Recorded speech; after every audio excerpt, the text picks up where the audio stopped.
The grand ballroom of Kensington Palace buzzed with the quiet energy that only comes from centuries of royal tradition. Lady Catherine Westbrook adjusted her emerald tiara one final time as she prepared for what would become one of the most talked-about evenings in recent royal history.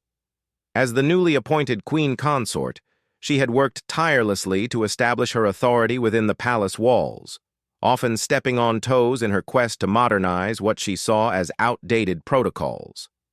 Princess Amelia, barely 19 and third in line to the throne, stood near the ornate windows overlooking the palace gardens. She had always been the family's rebel, the one who questioned traditions and spoke her mind freely.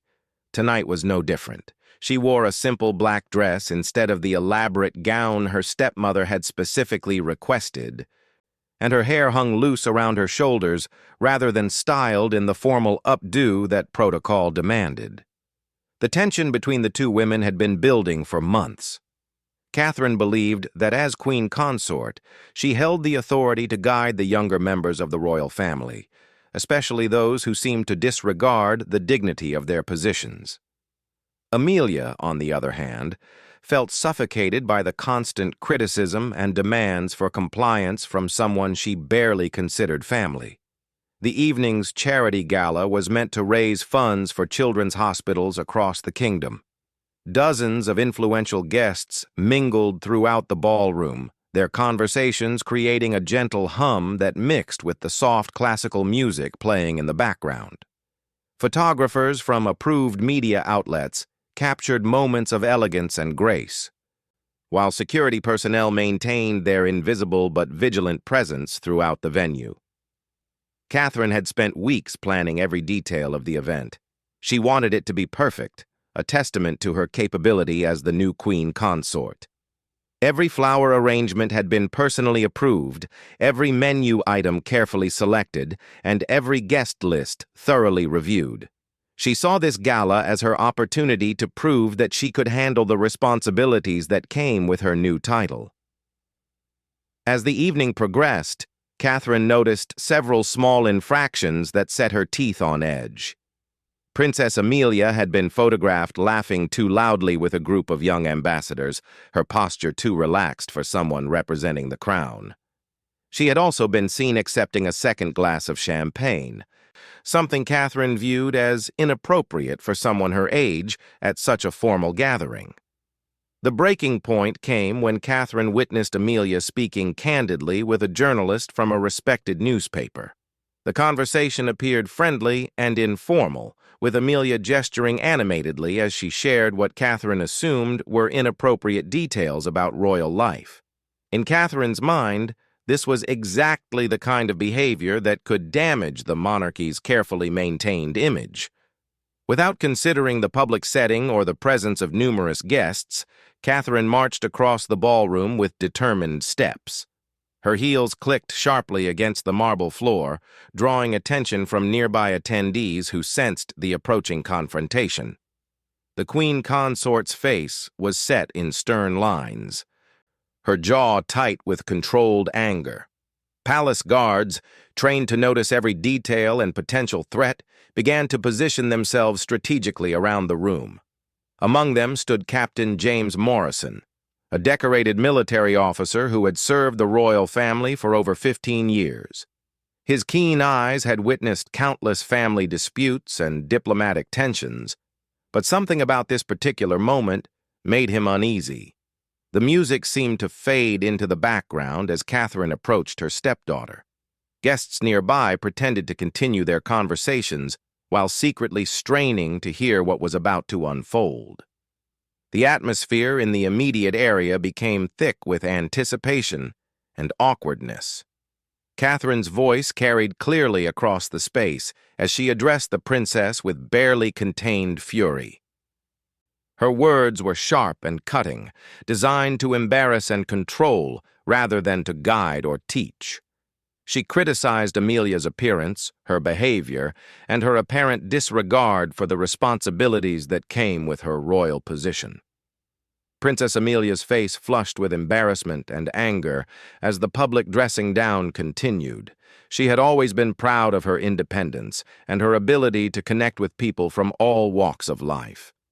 To be humiliated in such a public setting, especially by someone she felt had no right to dictate her actions, was more than she could bear. The confrontation escalated quickly, with voices rising and nearby guests beginning to openly stare at the unfolding drama. Catherine's criticism became more personal and hurtful, touching on Amelia's late mother and suggesting that she was a disappointment to the royal legacy. The young princess's eyes filled with tears, but she held her ground, refusing to back down from what she saw as an unjust attack. Captain Morrison watched the scene unfold with growing concern. He had seen family disagreements before, but this public display was different.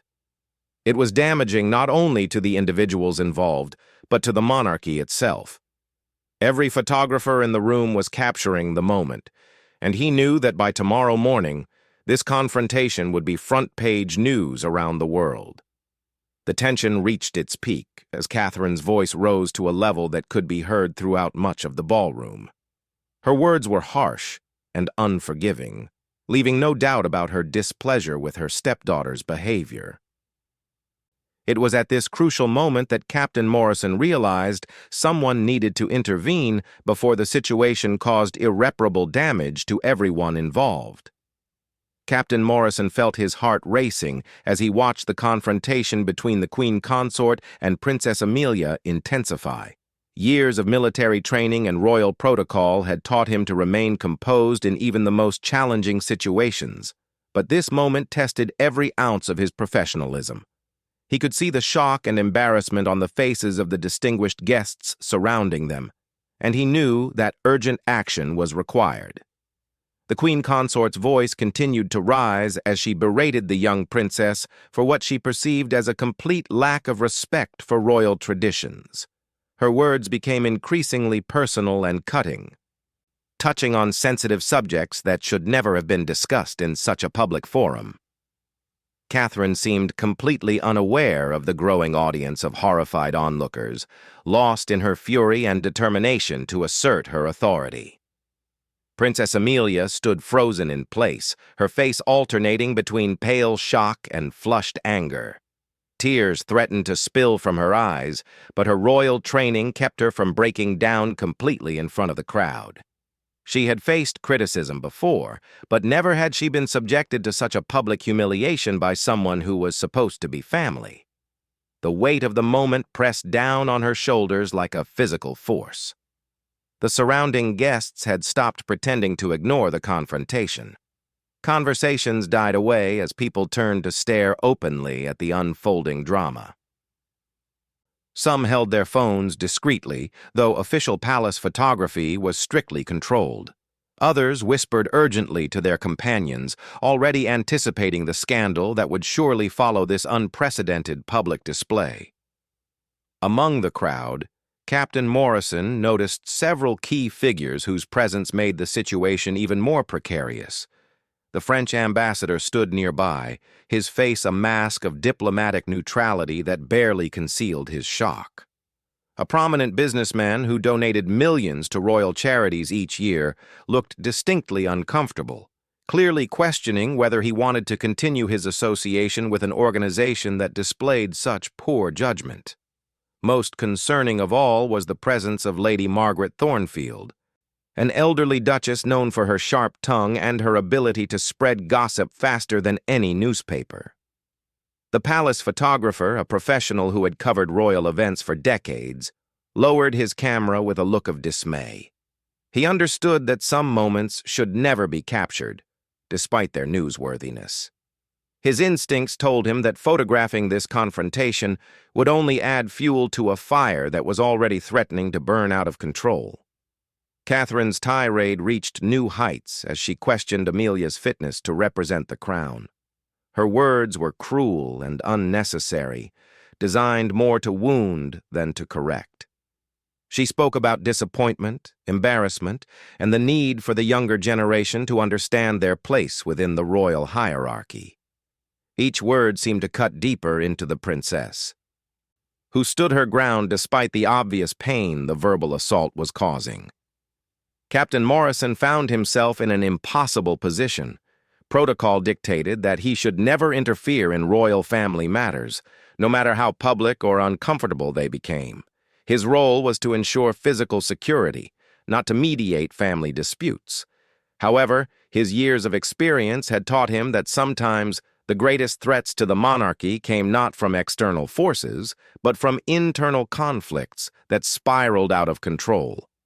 The captain's military background had exposed him to numerous high-pressure situations where quick thinking and decisive action had saved lives and prevented disasters.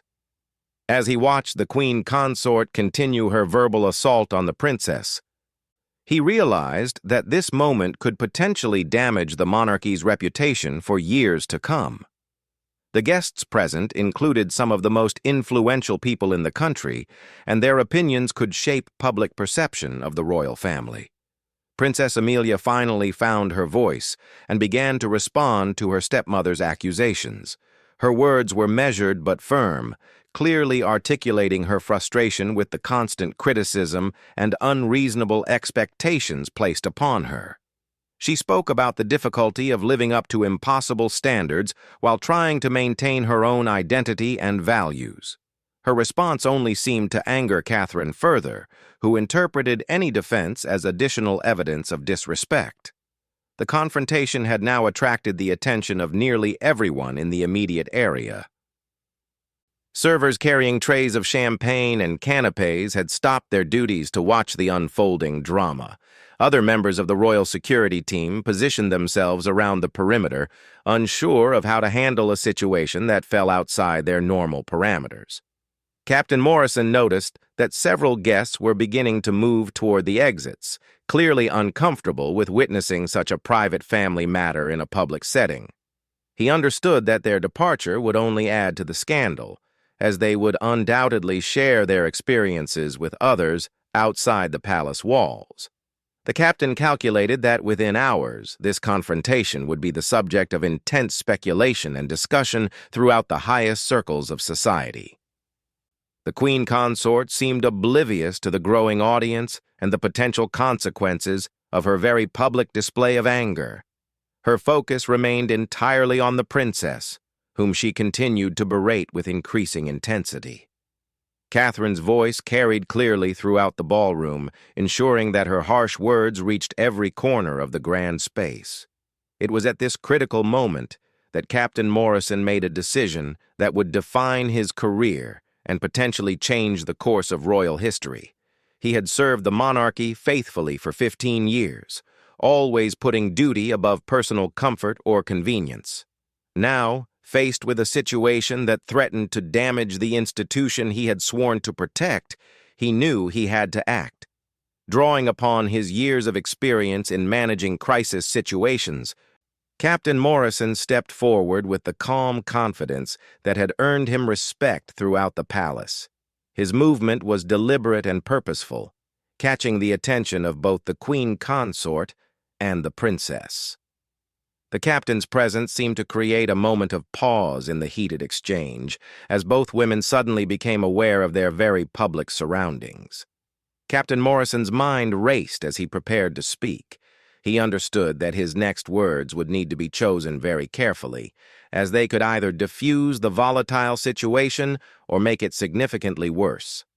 Captain Morrison took a measured step forward, his military bearing commanding immediate attention from everyone within the vicinity. The ballroom seemed to hold its collective breath as he positioned himself slightly between the Queen Consort and Princess Amelia. His face remained professionally neutral, but those who knew him well could detect the underlying tension in his jaw and the careful calculation in his eyes. The captain had spent considerable time studying royal protocol and understanding the delicate balance of power within the monarchy. He knew that his next words would need to be precise, respectful, and effective in diffusing a situation that threatened to cause lasting damage to the institution he had devoted his career to protecting. Years of military service had taught him that sometimes the most effective interventions came not from force, but from strategic communication. With the confidence that comes from decades of service and an unwavering commitment to duty, Captain Morrison looked directly at the Queen Consort and spoke 9 words that would be remembered for years to come. "Your Majesty, the King requests your immediate presence privately." The effect was instantaneous and profound. Catherine's face went through a series of rapid changes as the implications of the captain's words sank in. Her anger was immediately replaced by confusion, then concern, and finally a dawning realization of the gravity of her public behavior. The mention of the king's request carried an authority that superseded her own position and could not be ignored or challenged. The ballroom fell into complete silence as everyone present absorbed the significance of the captain's intervention. The 9 words he had spoken carried layers of meaning that extended far beyond their surface message.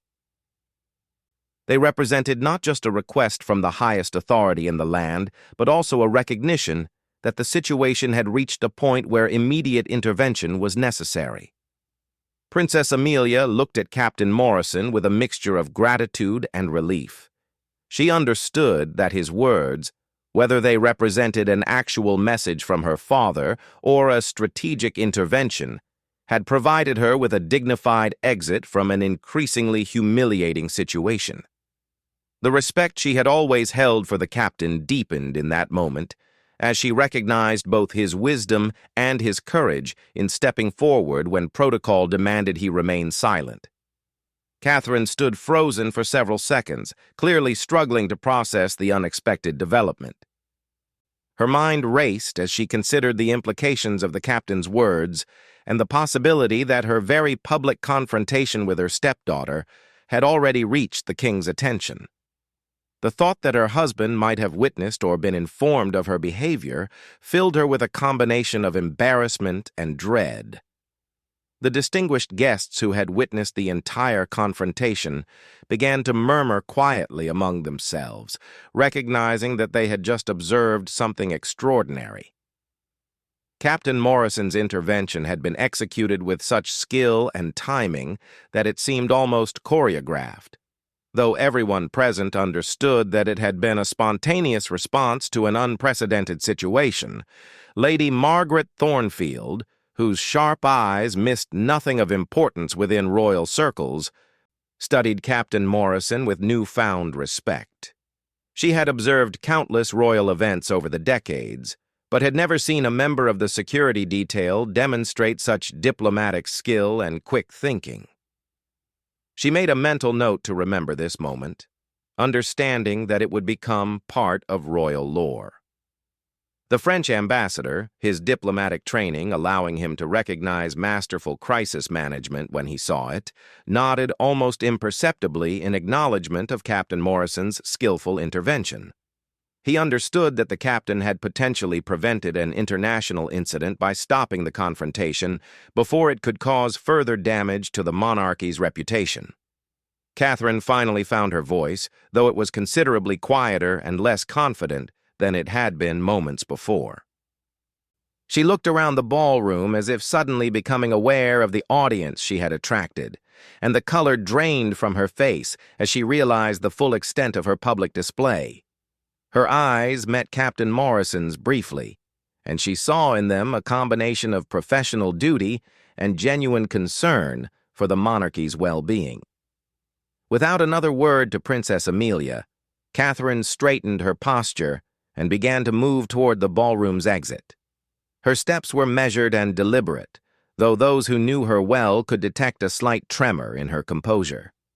The Queen Consort's departure created a palpable sense of relief throughout the room, as guests began to breathe normally again and conversations slowly resumed.